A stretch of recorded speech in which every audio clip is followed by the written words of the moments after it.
Hey Kev, let's follow this trail over here. This looks like there might be something waiting down there. All right. Hey, wait a minute.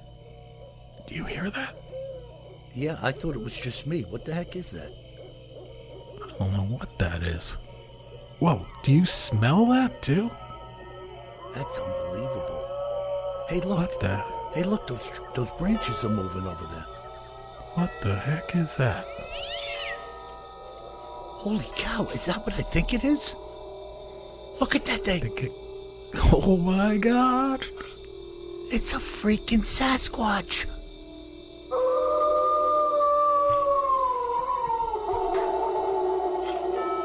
Welcome to the Bigfoot Terror in the Woods Sightings and Encounters podcast.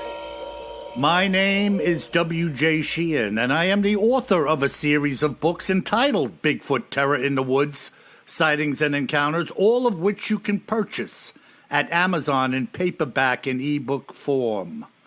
And if you're an audio buff, you can pick up volumes 1 through 8 at Audible, iTunes, and Amazon as well. So please go out there and partake of that which I've created. And now, may I introduce you to my brother and co-host, KJ Sheehan. Kev, how are you? I'm doing great. How about you, Bill? Pretty good, pretty good. It's a little unnerving turning the clock back, and it's pitch black over here at 5:30 now. I know. I keep getting mixed up what time it is because I'm looking out the window and I'm ready for Dogman to be peering in at me. You know, It's early. Yeah, I don't want to get it in my head, but it's kind of like my least favorite time of the year. And I just try to avoid that line of thinking so you don't get miserable for a couple of months, you know? Yeah. Yep. But, I mean, it is freaking pitch black, and there's like a crescent moon hanging up in the sky with Venus in the west. I mean, it's beautiful, but, you know, it's just weird, you know? I was going to say the sky the last few nights is spectacular, though, with Jupiter and Venus hanging out around that crescent moon. It's super cool. Yeah, it is. It's definitely, and, you know, you're really only going to behold that in this fashion under these circumstances we just talked about, you know? No doubt about it. I went out surf fishing last night, and I went out before the sun went down, and I was cursing the fact that the sun was going down so quickly.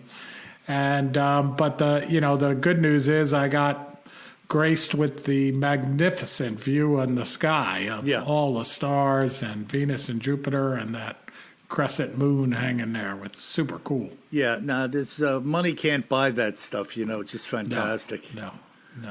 And like you always tell me, half of going out fishing at night on the beach is being out there. The other half is if you catch some fish. Yeah, I didn't catch any fish, but I still felt like that was good to be out there. Yeah, no, it's beautiful, you know, and this is why I always say, Kev, people see something because they're looking. Oh, absolutely. And part of the experience is just to be there, to put yourself in position where something may happen. And it's the same thing when you're out on the beach. You're not going to experience what you just spoke about if you're sitting home on your sofa. It's not going to happen. That is correct. I didn't see the hairy man, no, and no sea creatures. Maybe a dolphin, but not a giant dolphin. Hair-covered dolphin. Just a regular dolphin. So that's about it. What do we have in our other oddities, cryptids and other oddities segment this evening? Cryptids in the news and other oddities. Tonight, we're going to talk about the unsolved mystery of Sri Lanka's Stargate. Wow. Have you heard of this? I haven't. So there was a good article by the BBC that was published in May of 2021, so not too long ago. Okay. And, there's like legend of a couple of these stargates that are around in different places in the world. And this is actually similar in some ways to in some ways, not always, to the portal that we talked about on the Halloween episode, right? That cave that opens up. In that case, in Ireland, that cave opens up on the Festival of Samhain or Halloween, and it opens up a portal into, the gates of hell, basically. Well, these stargates are basically portals that allow two distant positions to be connected together and really allow you to kind of cheat time and go, basically instantly by walking through a portal into another time, another age, another place, and even another galaxy. Yeah, and some people refer to that as a wormhole. Well, it builds on the principle of theoretical astrophysics of black holes and wormholes. But these are actually, they're not an actual device, right? Right. It's an idea. The concept of this device is that you have these two round rings, typically described as round, almost like a door frame. And they're in two completely different locations, and you walk into one, and then you walk out of the other one in the distant location and even the distant galaxy. Crazy. Really crazy, but super cool. And they were made very popular by the motion picture going back a few years called Stargate. And then there were 3 or 4 other television series related to Stargate. So it's a very popular science fiction thing, but it's pretty interesting that there's rumored to be this Stargate in Sri Lanka. Wow.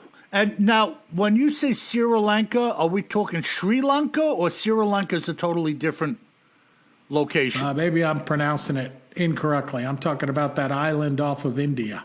Yeah, that's Sri Lanka. Okay. But I'm like... I call it Sri Lanka. Sri Lanka. That's fine.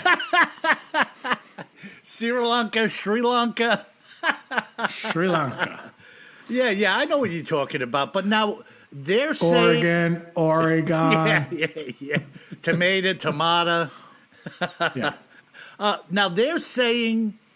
what are they hinting at? That they believe they actually have some type of evidence of, or a physical... something that's tangible going on there? Yeah. So I'll tell you all about it. But Okay. basically, there's this stone with a circular, very detailed circular carving into the stone.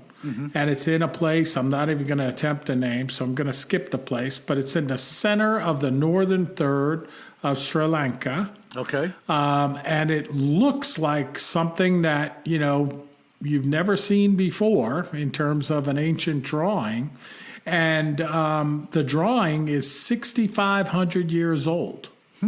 So therefore it's older than the pyramids of Giza, older than Stonehenge. And, so it's been there for a very long time. You can fly there tomorrow, Bill, and see it. You can walk up next to it. And it has the look of a detailed mechanical drawing, but it's carved into the rock. Wow. And it's perfectly round, and it's got like symbols inside the center of it that look a little bit like modern day technology, like induction coils. There's actually a sine wave shown on there, and things that look like dials and meters and switches, but they're carved into this rock. And the carving is probably about 5 or 6 feet across. It's right at ground level, so you can walk up to it. And then around the ring of this carving, there's a ring carved around it as well. And it has all different types of sea life in the ring. So you have this very technical, kind of mechanical drawing.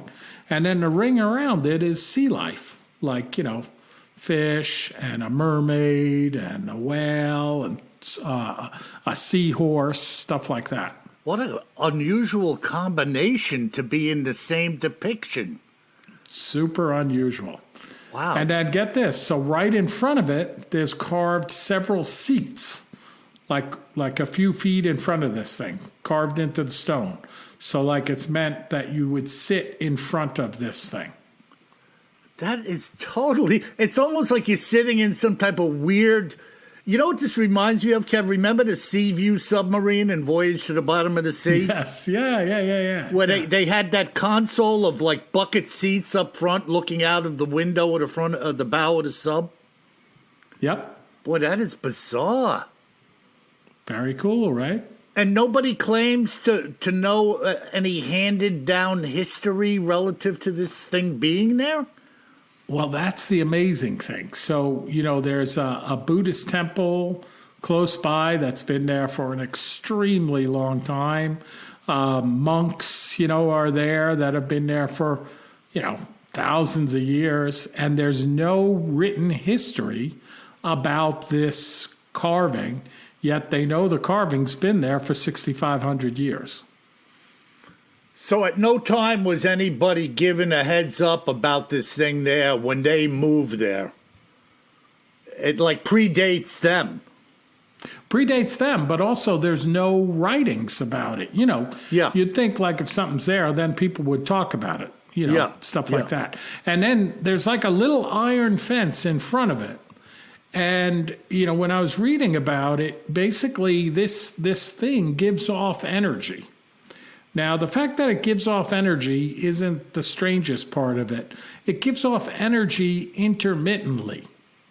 So if you take an EMF meter and you put it in front of this electromagnetic force meter, you will hold it up to it and there will be nothing there.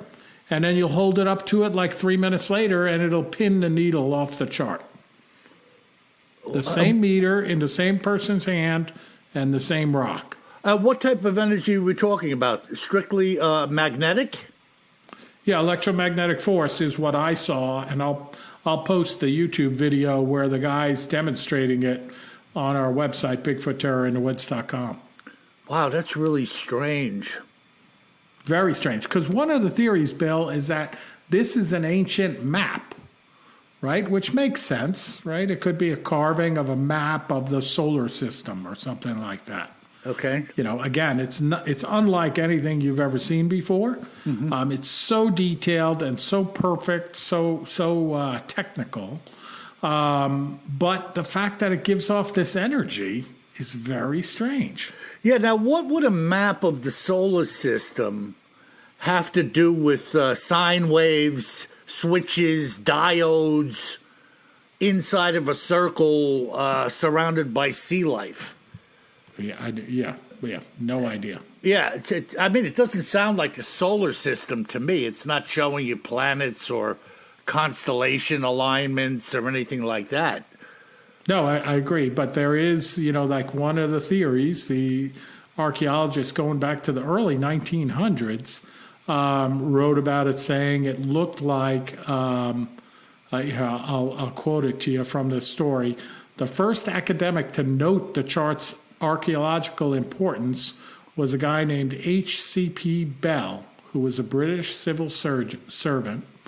And he included the description of the chart in his 1911 report for the governor of Ceylon, where he concluded that this ancient map of the world, perhaps the oldest in existence, is of quite extraordinary interest. Its presence testifies to the antiquity of the astronomical lore still pursued in some of the Buddhist monasteries of Ceylon. And Ceylon, you may recall that was the original name of Sri Lanka. Yeah. Now, the other thing worthy of note is that, when you say it was a British civil servant, back in those days, like when Britain was controlling India, to be a civil servant of the crown, you were held in pretty high esteem.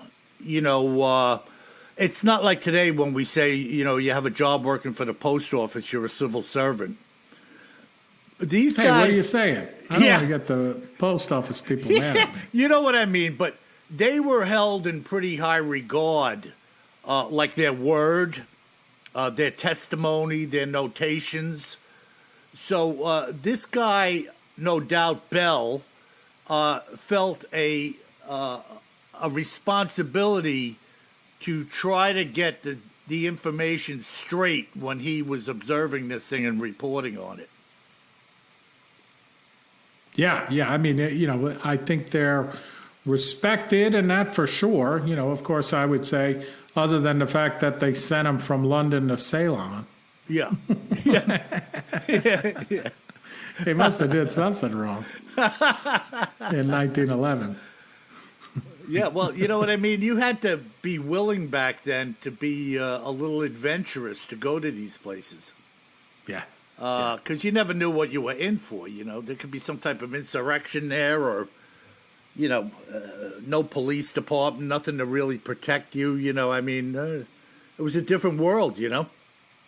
Yeah. So there's a little description here I'm going to share with you beyond what I said. So it's about 6 feet in diameter. So pretty big, right? Right. They said that the chart's center is made up of 7 concentric circles divided by parallel vertical and horizontal lines. So imagine that. And again, I'll put a picture of it up on our website. And the circles are perfect, too. Rectangular compartments contain small crossed circles. They look almost like Phillips screw heads, Bill. Yeah, so it looks a little bit like you're looking at like the bottom of a modern day computer, where you have like panels and recessed Phillips screw heads. Okay. And then they say that there's other figures resembling umbrellas. I forgot about that. Or a bow, like from a bow and arrow.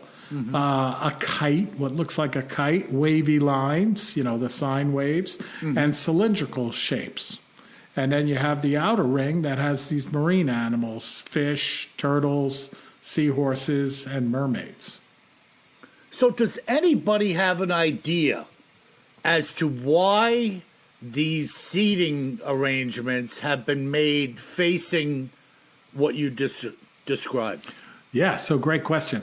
So some of the local people there, they're afraid to sit near it. So because of this energy that it gives off, they say that when you sit there in those seats, you can go into a trance, perhaps from the energy, perhaps from something else. So one theory is that you would sit in these seats at a certain time, and that would actually activate the Stargate and allow you to be transported.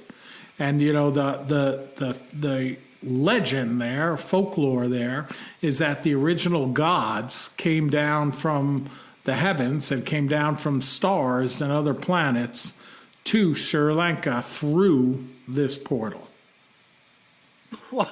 Boy, I'm telling you, man. That is some crazy this stuff. This one's a little freaky deaky. Oh, definitely freaky deaky. I was going to say, I guess there hasn't been anybody that was brazen enough to sit there and be fed and not move for a long enough period of time to where somebody sighted somebody disappearing from the seat.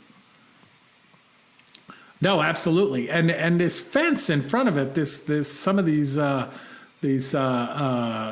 and that I read about it, it's really interesting, Bill, because you can touch this stone. Like when you first see the fence, you think it's going to be like to protect the stone from people touching it. But you can reach across the fence and touch it. It's only like 3 feet high, this iron fence. Okay. And they're saying that the fence is there to protect people from the stone. Like because of this energy, they don't want anybody going up too close to it and spending too much time too close to it.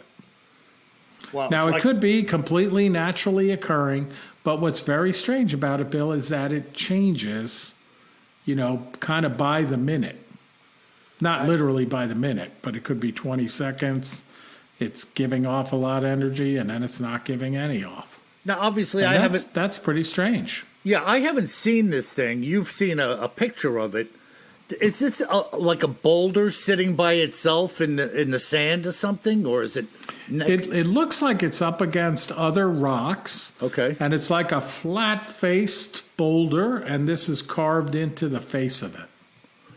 Yeah, looks like like a chunk of granite or something like that, not polished and finished or anything. Well, no, you would want to select a flat face to do this type of elaborate carving. Absolutely, absolutely. If not even have chiseled it down to make it flat. Yep. But that is so bizarre. And then, like, these seats there's like a granite, looks like a chunk of granite, kind of like you'd see up in New Hampshire, like that pinkish gray granite, is flat in front of the fence, and that's where these seats are carved into it. So that's kind of like what you would walk on, is this chunk of granite on the ground when you come walking up to this boulder. Yeah, a thought comes to mind. Okay, the pulsing and intermittent EMF is definitely a whole nother kettle of fish. But just as far as this carving and the seeding, the thought comes to mind, like, 60, 70 years ago, when people would make up some drawings, people with autistic talent would draw things up that look like their conception of what something would look like that would travel into the space, into outer space and whatnot. People would look at that and say, wow, what an imagination this guy has. And now we're doing that, 100%. I'm just wondering if some person or persons 6,500 years ago who was expert at stone carving may not have had some type of elaborate creative mindset and was thinking about, what would I be in if I was doing this or that, and just creating this bizarre thing with no technical skills, and obviously nothing like that was around then, no computers that we know of, and just created this bizarre thing that we're all looking at now and saying, wow, what is this, Yeah, 100%. But what's interesting is it does definitely appear to be something that's completely one-off. Yeah. Like the symbols, they say, that are shown here, they don't show up anywhere else. They don't show up in any other carvings of the era anywhere around the world. Right. So it's like a one-off kind of thing, but a very special one-off kind of thing. Yeah, and that's the real oddity of this thing. 100%, yeah. One-off and pulsing EMF. Right. That's really strange and certainly worthy of the other oddity slot. I love that stuff, man.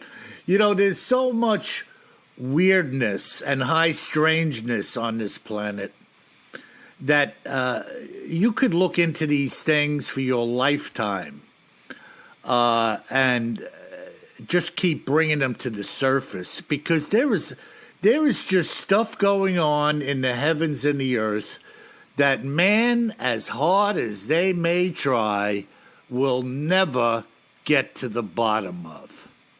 Right. It's just the way it is.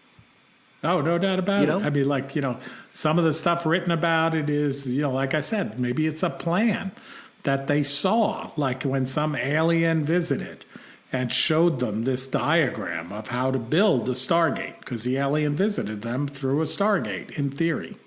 Yeah. And, like they talk about the fact maybe like you would rotate that outer ring of the different sea creatures to a certain position, and that would activate the Stargate. Who knows?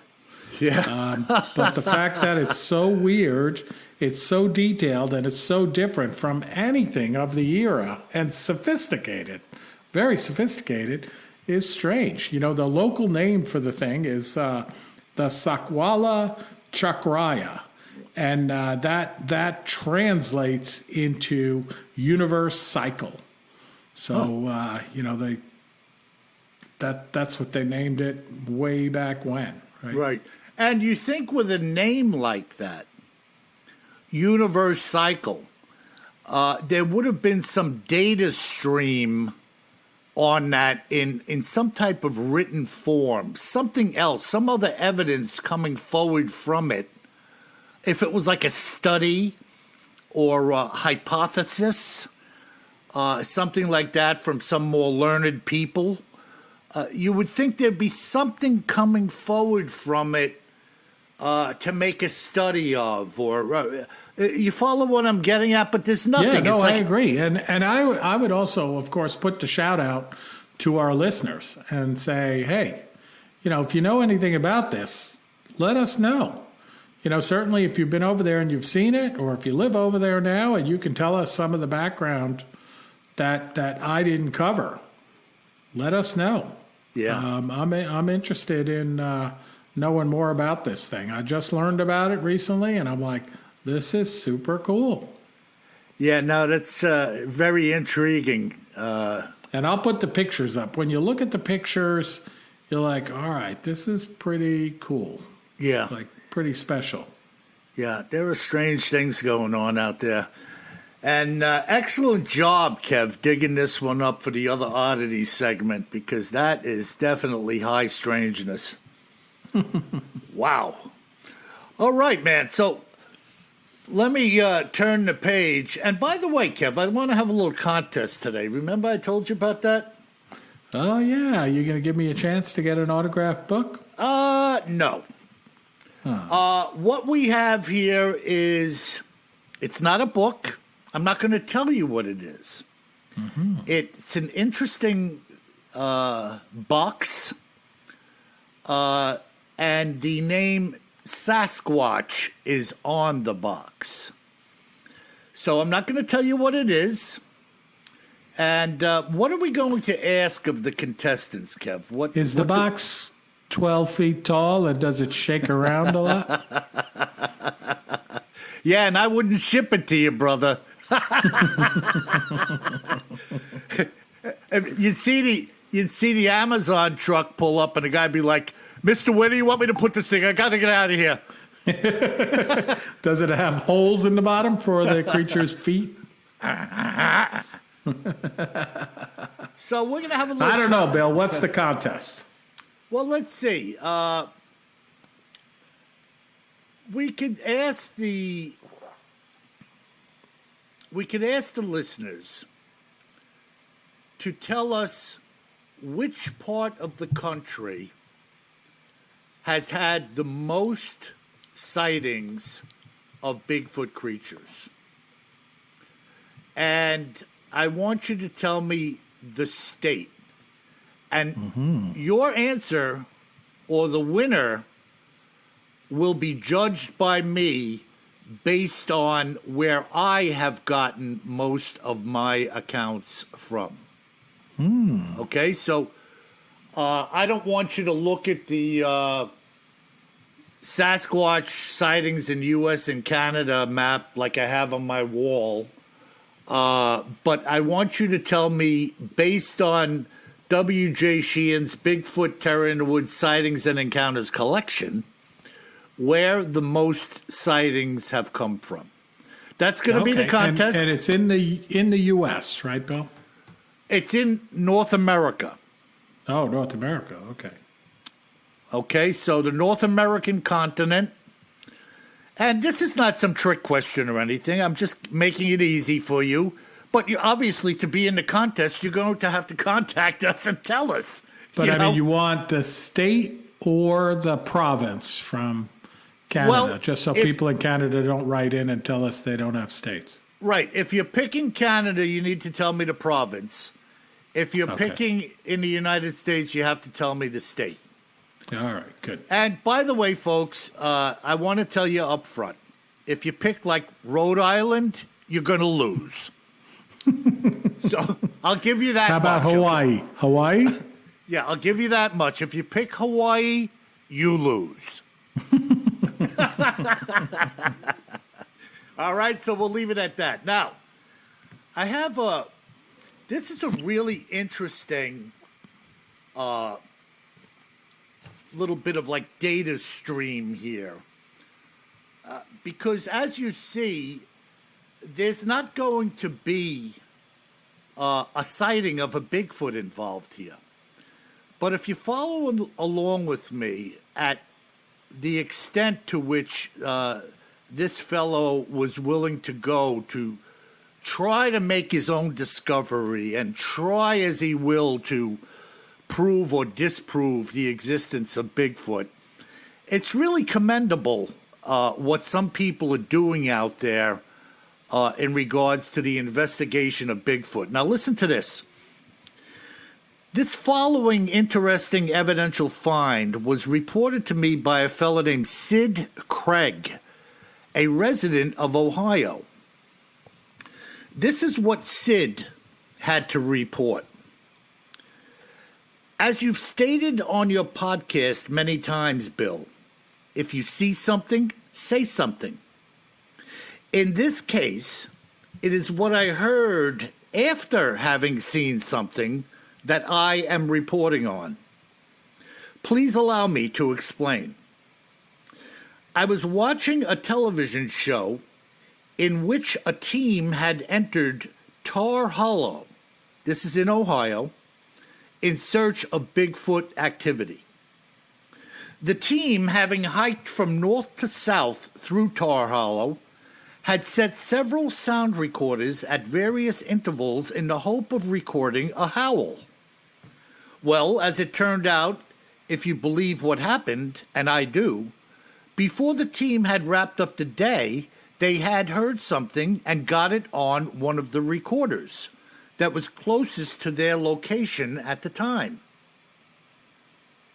I've been in the hollow many times, doing a little snooping around for the hairy man myself, and consider myself to be a fairly avid Bigfoot enthusiast. So I decided to invest in some devices to do some recording for myself, having found their evidential find to be more than a bit interesting. I purchased 3 recorders, whereas they had quite a few more than that, as I recall. And I decided that I would follow the same north to south pattern as had they, spacing these recorders over about a 1.5 mile run. I plan to repeat the spacing over several weeks as able to cover the entire hollow. On the first weekend, being retired, I had hiked the first section and placed the recorders on trees throughout the forest, just as they had done. It was about 15 hours later, on Saturday morning, that I went back in to retrieve the recorders. Now back home, I reviewed them and found nothing unusual to report, but of course I wasn't through with this investigation. The following weekend, I continued placing the recorders beginning about a 1/2 mile away from where the last had been the previous week. Following the same pattern, the recorders were left out for approximately the same amount of time overnight, with my going out to get them once again on Saturday. Late Saturday night, I was reviewing the 3rd recorder in the line, which was approximately 3 miles south in Tar Hollow. I had captured something very odd on the recorder. The recording lasted for about 9 seconds and sounded like a conglomeration of several different sounds. I can't describe what it was to you very well, but to me it was like a roar, a howl, and a whistle, all wrapped together in succession over 9 seconds. It was very odd indeed, but it was the very same thing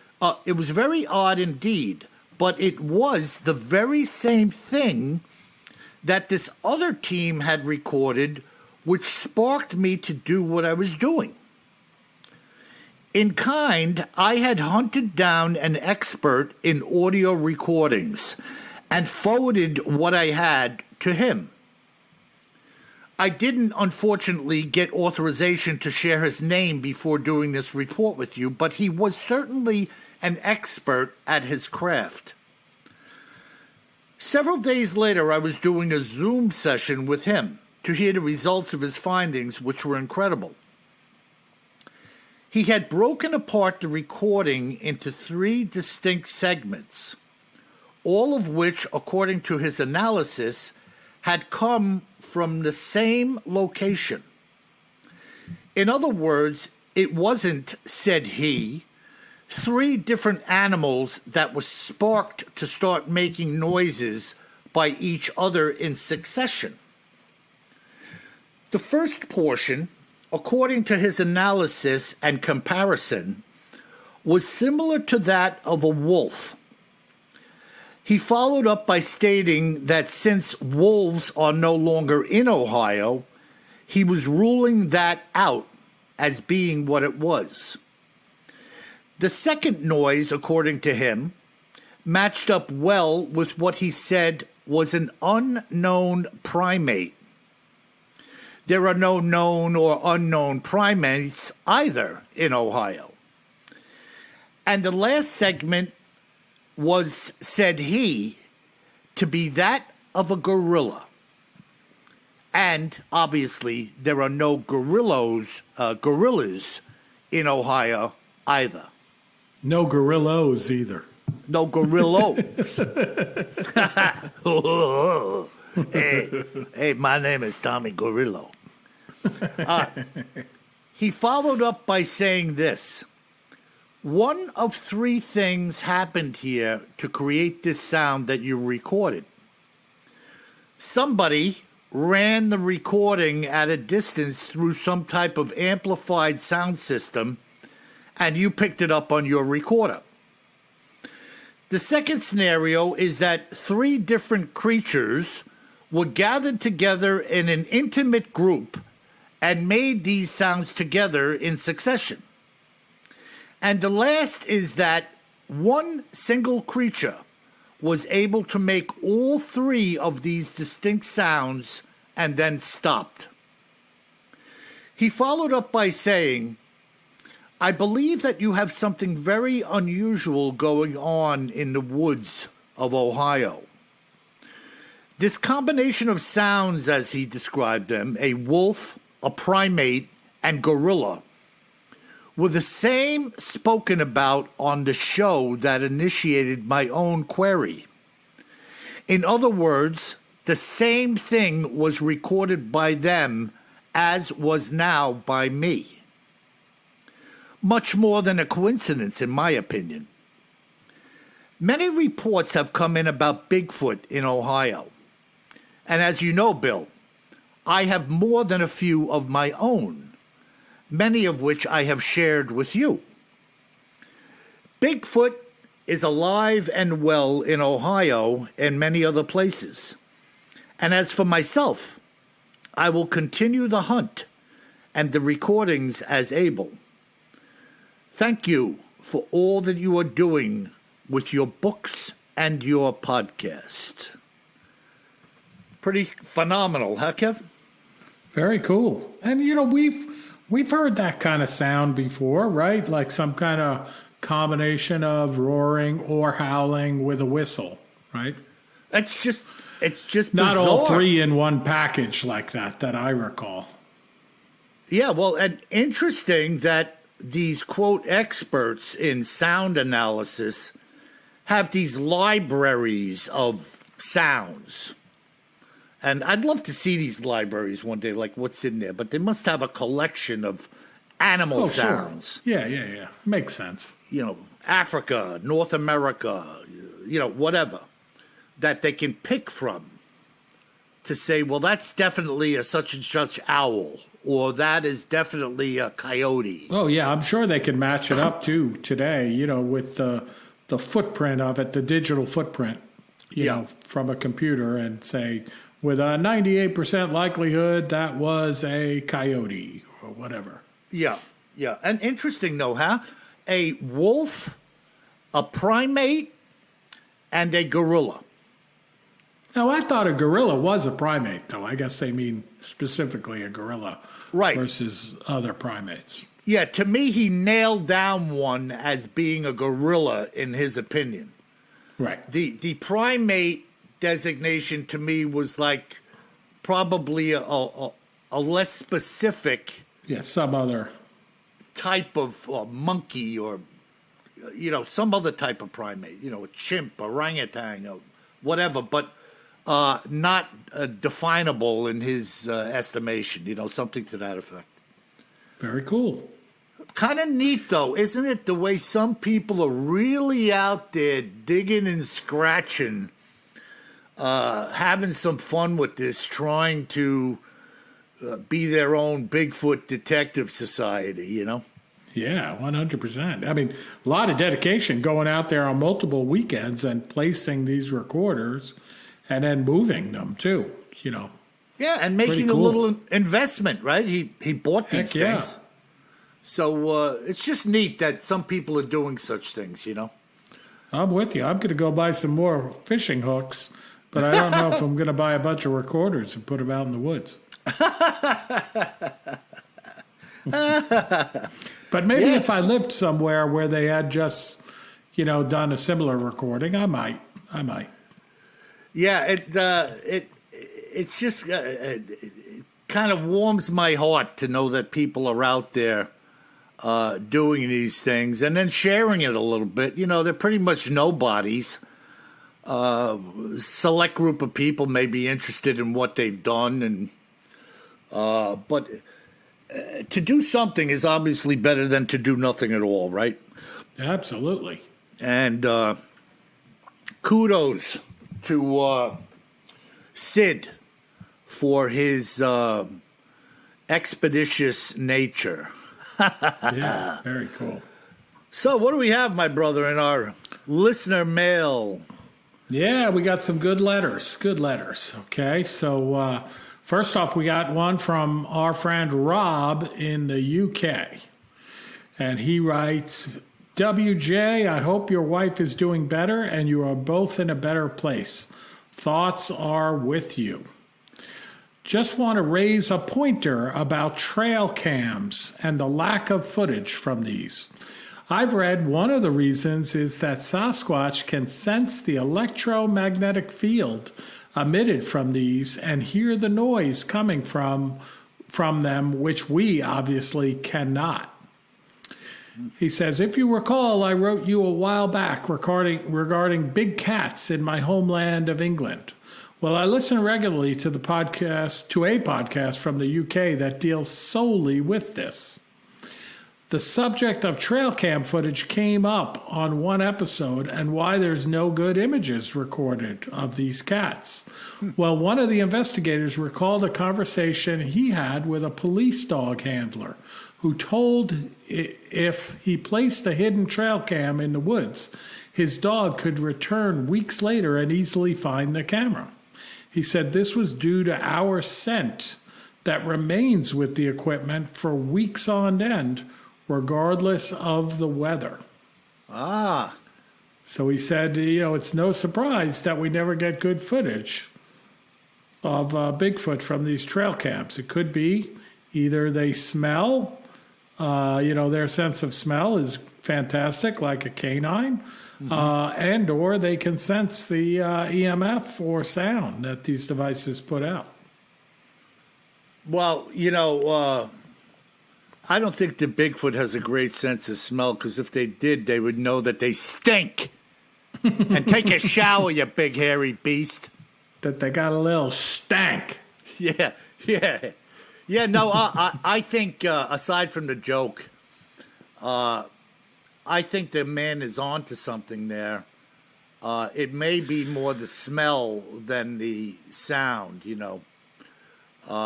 because, a lot of hunters use different scents, particularly these days, to put on their clothing and stuff before they go into a tree stand or walking around in the woods. I'm not a hunter.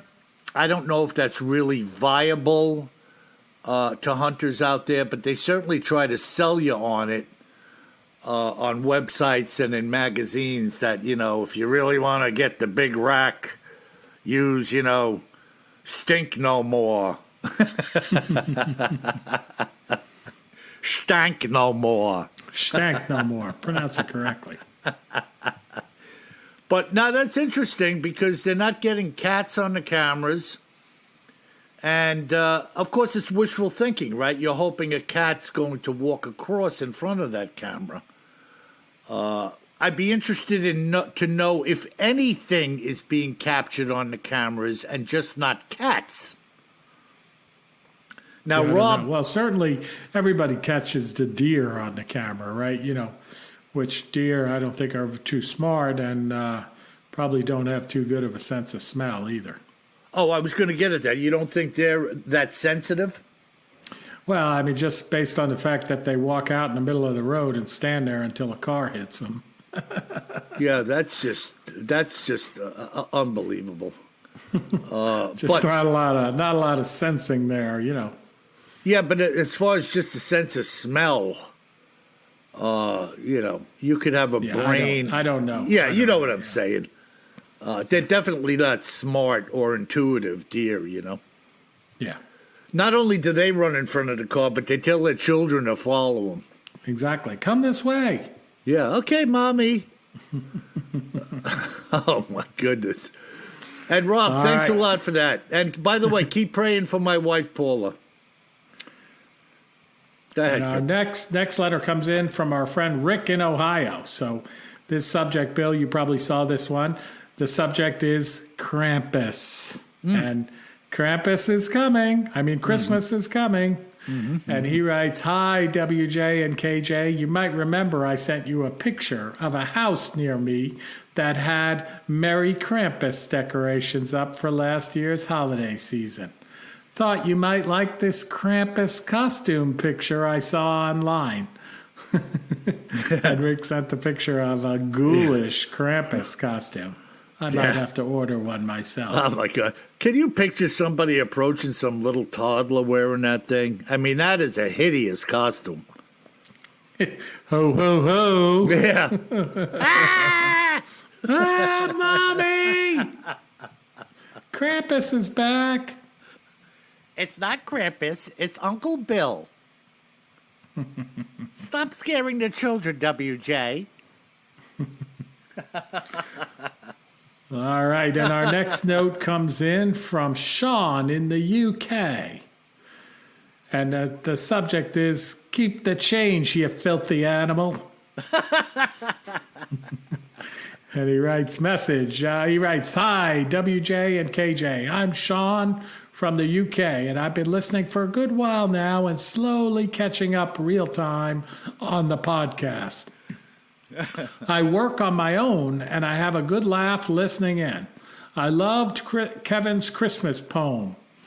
It's not much of a reader, I'm not much of a reader, so I've purchased 1 to 4 on Audible, and I've listened to them more than once.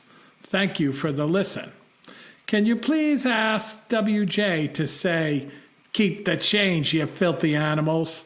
His voice reminds me of the gangster in the film Home Alone." So what do you say, WJ? What's this guy's name, Kev? Sean. Hey, Sean. Keep the change, you filthy animal. How was that, Kev? That's pretty good. Yeah. And by the way, Sean, I you're like a it. filthy animal. All right. And Matt writes in from California. By the way, Bill, is it Ohio or California? You can tell me. No one's listening. It's Ohio. And Matt says, "Just listen to your podcast about the Dark Watchers. I don't know what's creepier, the Dark Watchers or the Black-Eyed Children. What do you think? Keep up the good work, Matt." Kev, what do you think about them Dark Watches? Yeah, they're pretty creepy, man. Yeah, they are, When, But the Black-Eyed Children take the cake. The Dark Watchers don't knock on your door. Yeah. And talk to you. Oh, nothing to worry about. Yeah. I just want to borrow your phone. It's okay, isn't it? Matt, that's a good comparison, the Dark Watchers and the Black-Eyed Children. But clearly, Black-Eyed Children seek you out. Dark Watchers, you see them. What do you think, Bill? You agree with that? Yeah, I do. And I like the description of that guy that had that encounter with the kid in the cloak.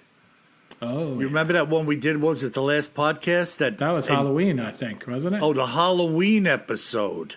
Yeah. Where he came across that thing, he thought it was a slicker or a cape hanging on a stump. Floating, yeah. Oh, man. That was pretty creepy. Oh, boy, oh, boy. And I'll tell you, Kev, gun or no gun. First of all, I don't know. I can't rightfully say what I would have done, but in my mind, I think I would have pulled the trigger on that thing. I'm out in the woods alone, and you deserve it, you little bastard, for showing up and doing this to me. Bang! And then I would have All took right, it. Bill's throwing some lead at the hanging raincoat.